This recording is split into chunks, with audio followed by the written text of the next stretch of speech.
It's SilentSigns and Literary Rose. Hello! And we are live at PAX 2023 for I Dream of Indie. We are overwhelmed and overstimulated, and we've only just begun because this is our first day here. So far, we have checked out some pretty cool titles. We started off with a card roguelite, car Mad Max awesomeness. It's like a whole bunch of keywords, but it's really cool. What did we try next? We went to school and we slayed some demons. Yes, we slayed some demons. We were promised some romance. Oh yes, romance. Well, and some Shin Megami Tensei related combat inspiration in that horror school as well. That's right. And then we went back to one of Ole Gamer Joe's favorite titles, Infernax, with some multiplayer. Yeah. So we've only just begun. Much more to see. We will certainly keep you posted. Any last words? Later, losers! Ooh, to be continued.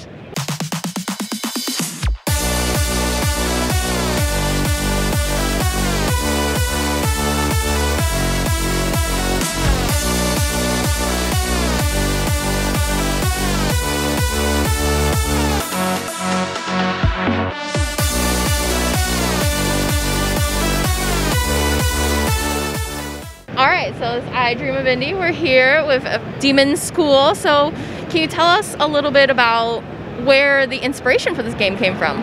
Oh, I mean, if you play the game, you'll know that we're clearly inspired by Persona, although we're more inspired by Shin Megami Tensei. That is a well-loved one. Important distinction here at Necrosoft Games. So we're inspired by that. We're also inspired by a lot of horror manga, so Junji Ito, obviously, but also a lot of the older classics like the Dissolving Classroom. Not Dissolving, the Drifting Classroom. I always mix it up. There's a Junji Ito short story called The Dissolving Classroom, but talking about the 𝐦𝐤𝐤𝐿 Drifting Classroom, a classic. Also, especially inspired by Italian horror films, so giallo horror like Dario Argento and Lucio Fulci, which is hard to see right now because it's very beautiful and bright. But like in our marketing, you can really see, and in some of the Demon World sections, like we're going for a really, really vibrant, almost neon, super saturated color scheme. Yeah. So what can players look forward to in this game? Demons and school are the two big ones. Yeah, but it's a tactical RPG, and we're going for a really streamlined kind of RPG. So if this is your first ever tactical RPG, you should be able to jump in and get the gist of it without getting overwhelmed. But also if you're like a hardcore tactician, you will be able to pull off some really intricate battles. Like there's a lot of depth to the mechanic. There's also a relationship mechanic, which you'll probably see at some point during this demo. Yeah. Dating? Yes. Some of the characterables, I know. That's why I'm like, I've got to tell everyone there's romance in this game. The people have to know. It's a game changer. Yes. Yes. Can we romance the demons? Oh, I'm not at liberty to say.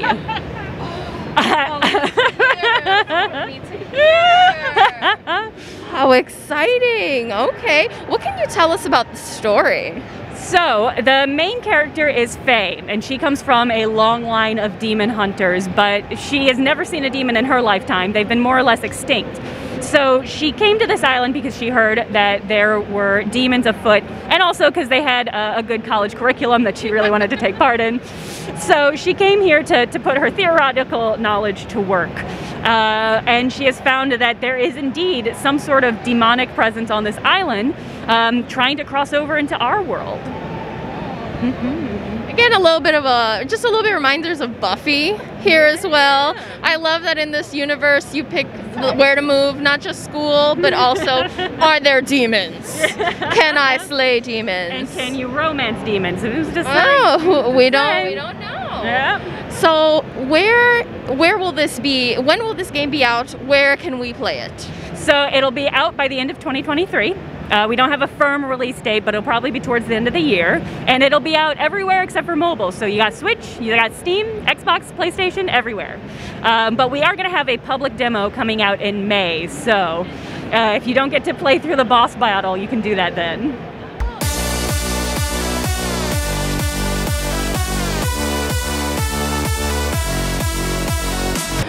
So you mentioned Slay the Spire as a reference point. Is that one of the major titles that inspired the creation of this game? What would say is in the repertoire of like inspire the Death Roads tournament? So it was definitely an inspiration for us to make like a cool deck builder, and of course Slay the Spire is like a prime example how to make a good game.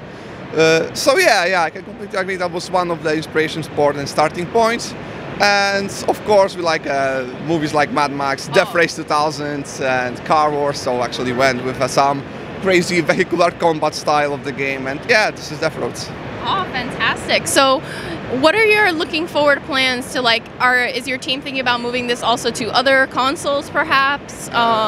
Or is that a little farther off in the distance? So it's still like hard to tell. Of course, right now we are preparing for the early access. This is our main goal right now, and early access will be launched in 4 days on March 28th. And yeah, maybe after early access, we hopefully will make it to the consoles. We are completely open-minded, so see where it goes. Exactly. And what are some features you're planning moving forward to put into early access? Like, what are some things in the works for the game?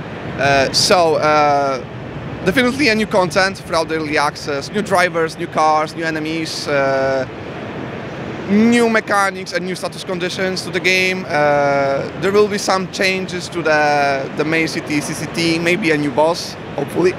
And the biome system, so actually the environment will change a little bit more, because right now we have like a desert and some parts of the city.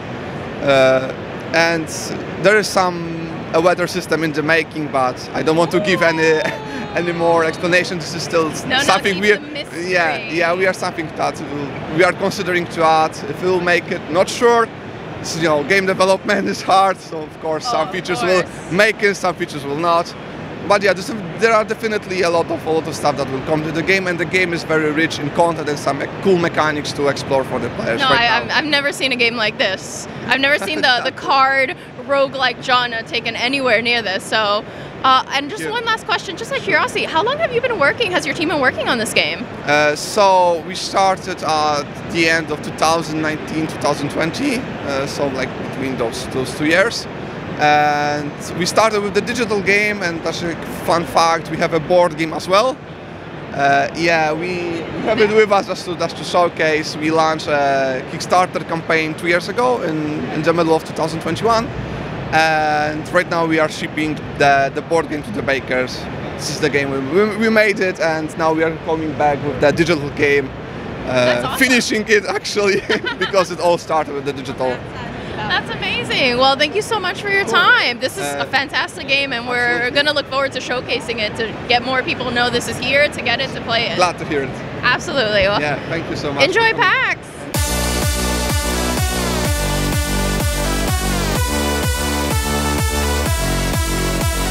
Hello world, we're here at PAX East, and we just recently got to play the new DLC that'll be coming out very soon for Infernax, a game that I absolutely loved on the channel. Shameless plug, link in the description box below for that review. What can we expect out of the Infernax DLC? Well, the biggest addition is the co-op. We have a couch co-op update coming out, which adds a second player who is not a carbon copy of the main character. In fact, has a totally different playstyle with a more of a ranged support attack, and replacing the spells and potions you use with the normal playthrough with Alcidor, the Duke. You have a set of tools that are upgradable and have like a pretty wide range of use. So Serval, which is his squire, the new character we introduced, has a higher skill ceiling, honestly, where like you have more options, but there's more mastery required to really utilize his skills to the extent. I mean, you played Serval, right? Yeah. So yeah, you know. Yeah, so playing as that character, it is a totally different feel, the way that the X throw kind of arches. I was talking to you a little bit about that, how those are some of the most annoying enemies to deal with in the Castlevania series and in other games. So how have you perfected it to the point where now it's kind of, I had a good time playing that kind of character? Well, now you just know that those enemies were having fun. Like, that's all it was, right? The DLC, it will be available when exactly? And do you have a price for it too? April 5th, it's free. If you've bought the game, it's included. It's just going to come out and you will own it. Very exciting, folks. So more Infernax coming soon. You can look forward to it. Thanks for your time, and we really enjoyed the demo. Of course, thanks for playing.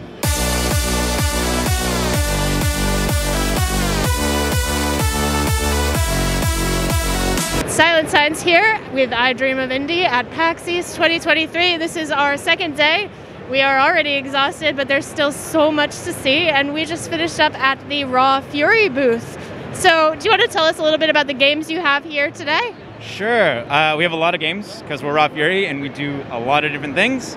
Today we have brought Dome Keeper, which is like a base defense game, which we released already. We also have Superfuse, our action ARPG comic book style game that we also released in early access not long ago. Our two new games that we've introduced are Friends vs. Friends, a fast-paced, like card-based first-person shooter game. We also have Pizza Possum, which we just announced a couple days ago.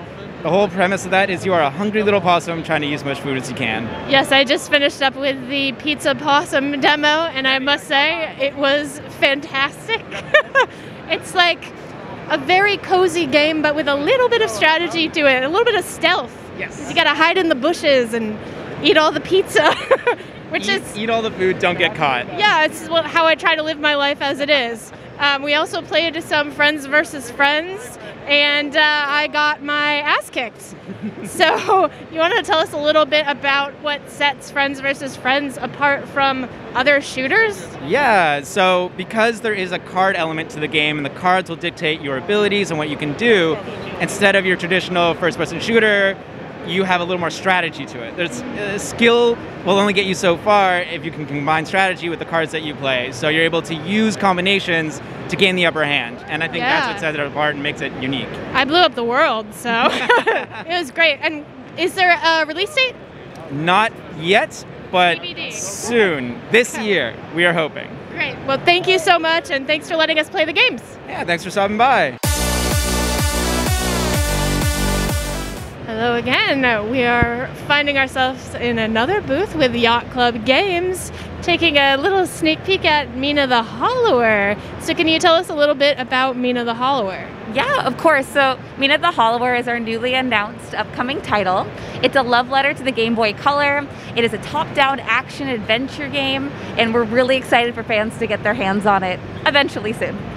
Now, it does look very fun, but it also looks very challenging, and I think some of the inspirations behind the game might be the reason for that. So can you talk a little bit about that? Oh yeah, of course. So we love a ton of retro games, but for this game in particular, the gameplay I guess that it would be most similar to would be Castlevania. So it's like a top-down Castlevania mixed in with a little bit of Bloodborne. But with the hub and the story and a lot of other things, we take inspirations from Link's Awakening. So you will have a really fun experience with all those games combined. Yeah, so it looks cute, but it definitely has a little bit of bite to it, I would say, yeah? Yeah, I would say so, but by the time you get through the levels, you'll be a hollowing master in no time. Fantastic. Well, thank you so much for sharing the demo, and any updates as far as release dates? Oh man, I would love to. We're still deep in development, but once we start getting closer to release, we'll be letting all of our backers know. You'll be in the loop. I'll be spreading all the word on our social media pages and website. By the way, we're at Yacht Club Games, and check us out also yachtclubgames.com. Great, thank you so much. Yeah, no problem.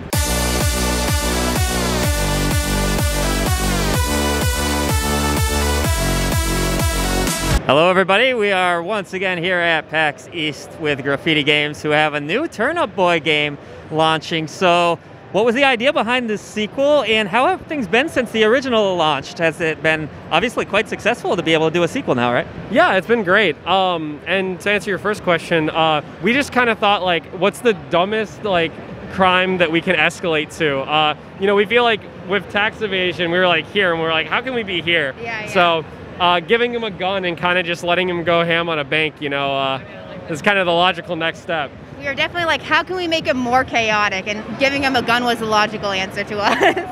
I guess that leads me to my next question. What's going to be different about this version of Turnip Boy? Yeah, so one of the big things we want to do with each Turnip Boy game is really shake up like the formula. So we don't really feel comfortable sticking to like one genre. So we wanted to kind of build that chaos and really flesh it out. So we've decided to kind of go way more into like arena shooter / partially roguelite. It's like roguelite elements. But we wanted to kind of, like one of the biggest criticisms we got of the first game was its playtime. So we wanted to increase, you know, some of the replayability, give the players a bit more, but also make it a bit more chaotic and action-packed. Something that we definitely want to keep from the first game is the humor of the game as well as the storytelling element. So all that is going to stay the same, but yeah, we definitely want it to be more action-packed and adrenaline inducing.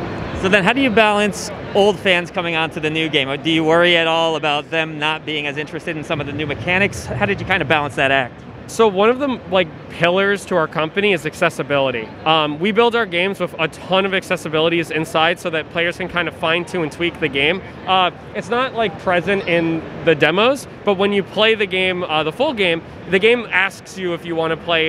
We have different things called play styles, which allow you to kind of have a starting point for do you want a more casual experience, more like the original Turnip Boy Commits Tax Evasion, or do you want an action-packed roguelite-esque shooter? And then of course, we have a strength modifier so you can buff yourself. We have God mode, and then we're also trying to introduce a ton of new other accessibility options that we don't really feel comfortable talking about yet, but we're trying to constantly improve it, and we want to make the onboarding process for returning fans as easy and smooth as possible. Yep. Pretty much summed it up. All right. The burning question, which you probably won't be able to answer, when can we play it? Oh God, yeah, no. This year, 2023. Yeah, slated for this year, but nothing else. Yeah. All right, well, thank you all so much. Appreciate it. Yep. Good luck with the game.